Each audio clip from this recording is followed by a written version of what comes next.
果你想用2天时间玩青岛，那这份我一个人在青岛玩了2天，总结了2日游超强攻略一定要收藏好，带你用2天时间既能不排队极限拍完市区8个超出片机位，又能坐1元的淮海公交游玩崂山绝美的淮海路，还能1天环黄岛骑行10个景点。文字版和详细攻略都在视频里。住宿选择青岛站附近就行，一定要提前1晚到哦。晚上就在酒店好好休整，早点休息，因为马上就是旺季了。在青岛想要出片必须要早起，不然市区的景点都是这样的。早上6点按这个路线开始游玩拍照，虽然说咱们是为了拍照早起的，但是当你出现在没有人的景点的时候，才能真正感受到它最美的一面，而不是在景点看到一排排人头时感到无奈，一个人独享一整个信号山观景台的时候，那种轻松和美好直接侵袭身心。以后每次想到这个早上，都会反反复复的爱上青岛。按照路线拍完晴雨路结束，刚好9点，这是接下来的行程安排和攻略。步行8分钟到最近的地铁站人民会堂站，7元地铁票到普里站，再打车10点半就能抵达618路的1元淮海公交的首发站杨口站，直接坐在司机的同侧，一路上都能欣赏到沿途海景和崂山山脉，半个多小时就能到终点站垭口站，再下车往回走都是下坡路，而且一路都是这样的景色，还能坐在路边的石头上独享整片茶田渔村的美景。走到青山站刚好是饭店，去观日出餐厅吃午饭。黄山南这个通往大海的超美弯道，还有长岭酷似长在海上的茶田，都很值得驻足。最后一站可以放在樊岭前，很多咖啡店的景都很美，还可以下到白色沙滩的海边玩水。青岛的海风确实热情。公交的末班是5点，回程直接打车到普里站会更方便哦。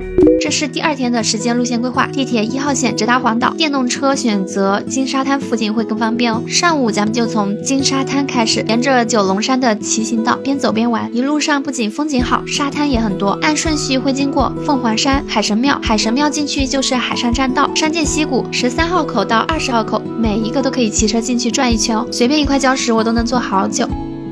绿岛嘴骑车会有点陡，要注意安全。沿着绿岛湾的栈道往前走，会经过这个石缝，还有超出片的摄影之岛，可以看到对岸的市区。一路边走边玩，可以玩大半天。中午回到金沙滩，换完电池，吃过午饭，就可以出发西线啦。西线可以骑到尽头的渔民嘴，再沿着海岸线往回骑。观光廊道也是可以骑车进去的，这里每条路都像是通往大海的路。渔民嘴、连三岛、银沙滩、金沙滩，一整天骑行下来，就会发现黄岛真的很适合随便找个角落露营躺平。